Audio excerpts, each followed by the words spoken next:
Ilu Nishmas, Harav Ben Tzion, and Harav Aryeh Zev. His yahrzeit was Hey Tishrei. May his neshama have an aliyah, and may he have much nachas from all of his descendants. Rabbi Iser Zarchi was known in Liubavitch as Iser der Chazan. He was born in Liubavitch to his father, Reb Elia, and he was a person, a Yerei Shamayim, and a Lamdan. The Rebbe Maharash said about him that Iser has a eisene cup. He has an iron head. He was able to learn for 8 hours straight without a stop. In the beginning of the night, he will go to sleep.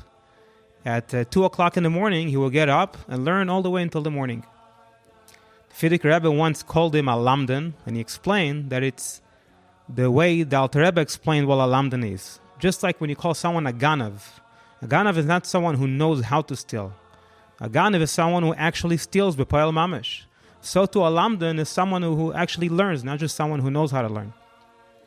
About the tefillah of Reb Iser the Chazan, so Rebbetzin Rivke, the Rebbe Maharash's wife, related that once on Yom Kippur, while saying the Avodah on Yom Kippur, a lightning struck one of the houses in Liubavitch, and it went on fire. The flames were going wild, and the Beis Medrash became full of smoke. And because of the smoke and the flames, the Mispalalim thought that the fire surrounded the Beis Medrash. So everybody were scared, and almost all the Mispalalim ran out.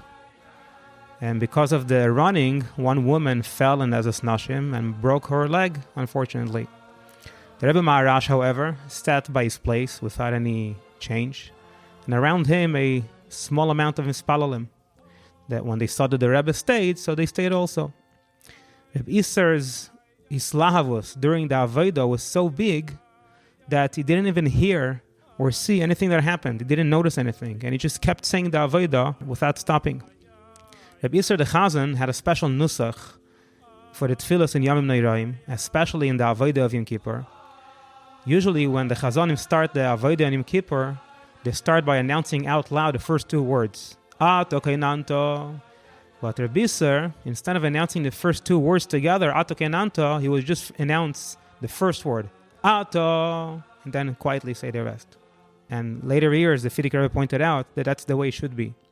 When they reached V'Hakahyanim, so then all the Mispalalim would say it quietly and do the Kriya on the floor. And afterwards, Reb Iser would start to sing V'Hakahyanim. He had a special tenuah, a special nigun that he would sing V'Hakahyanim, that it's mikubal, that's how they sang in the Beis Hamikdash. When he would sing the Koirim, there was not a single person in the Beis Medrash who would not cry. The Rebbe Maharash would daven the whole Seder Avodah in a special room, which was right next to the big shul. And the door between the Rebbe Maharash's room and the shul was open and covered with a curtain. And during this tefillah, the Rebbe Maharash would cry and tears would come down from his eyes. And right in the beginning of Kohanim, the Rebbe Maharash would leave his room and go into the big Beis Medrash, sit down on his chair, and help the Chazan with the nigun. Sometimes he would even conduct with his hands based on the tenuos of the nigun, and sometimes he would sing along. And during that time, you were able to hear from the holy mouth of the Rebbe, V'Hakahyanim, saying each word separately, except for the words Mefoirash Yoitze. That the words Mefoirash Yoitze, sometimes the Rebbe Maharash would say them together, Mefoirash Yoitze, and sometimes the Rebbe Maharash would split them up, Mefoirash, then pause, and then Yoitze Mepika Ein Gadol. In Liubavitch, there was a very strong man. He was a very cold person, and his name was Bere Avremkes. He would not daven in the Rebbe Maharash's shul. Once, this Bere Avremkes said, I'm not gonna cry if I hear Reb Iser's Koirim. It happened once that he happened to be in the Beis Medrash of the Rebbe Maharash during the Avodah on Yom Kippur.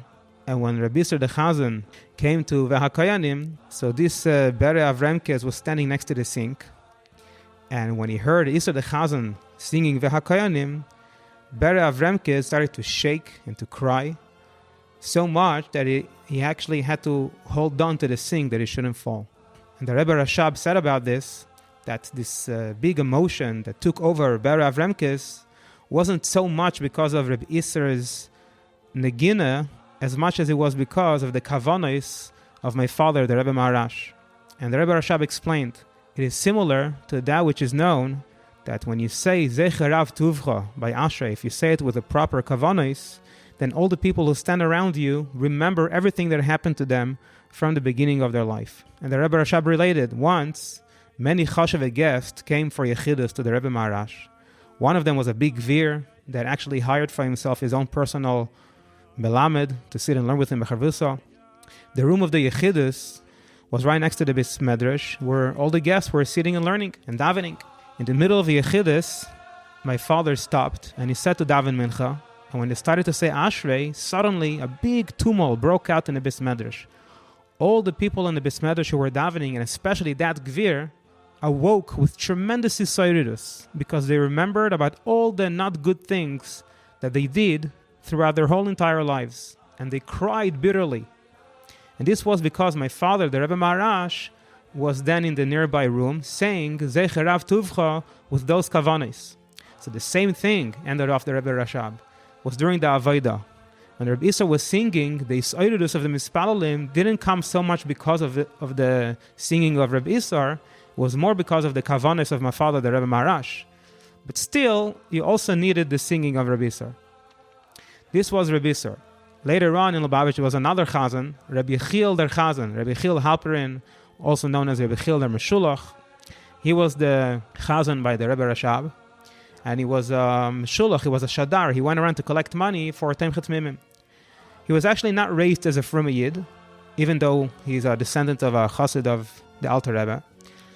And before he did tshuva, before he became Frum, he worked in a theater in Kharkov because he had a very good voice. And the Rebbe Revov, the Rav of Yekaterinoslav, which was a Shadar, he went around to collect money, met him, and he was Mekarev him to Chassidus. And he became one of the Yoishvim, one of the Zitzers. He sat and learned in Liubavitch. During the year of Avelus of the Rebbe Maharash, his three sons would make their own minyanim, and they will also read in the Torah. There will be the Baal Kairim. But the Rebbe Rashab was afraid to learn because you have to be medayek very much. You have to be very exact in every letter and every word. And therefore, he asked Rabbi Yחיאל to test him on the Kriya before each Kriya Torah. Rabbi Yחיאל is the one who brought the Nigun Hu Elokeinu to Liubavitch, and he's the one who attached to the Nigun the words Hu Elokeinu, and he sang it before the Rebbe Rashab and the Fidik Rebbe. The Fidik Rebbe related that Rabbi Yחיאל the Chazan used to walk around on Sukkos and sing in the Sukkos in different Chassidim's homes in Liubavitch the tune of VeHakahyanim, but with words that he made up about Chassidim saying L'chaim. And it goes as follows: VeHachasidim VeHa'oivdim Ha'oimdim Ba'azara Kshehoyushaimim Birkas L'chaim Yoytze Mipi Rabbeinu Hoyemevarchim Baruch Shehakol Niya B'dvaroi Usmeichim B'simchas Yamtev.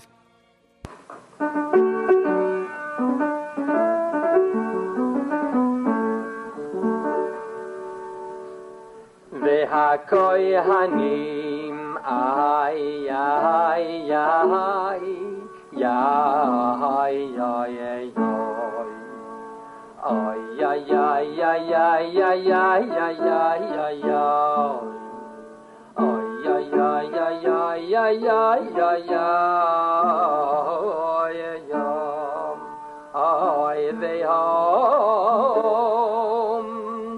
ya na na ya na na ya na na ya na na ya na na ya na na ya ay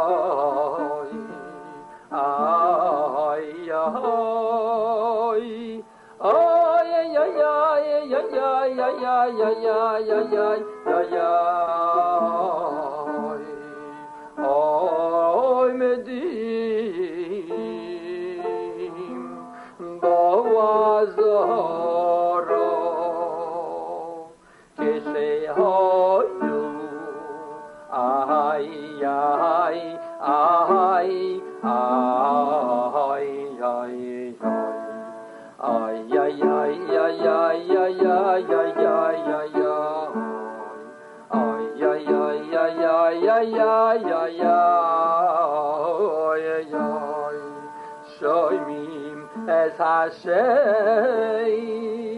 ya na na ya ya ya ya ya ya ya ya ya ya ya ya ya ya ya ya ya ya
Al ben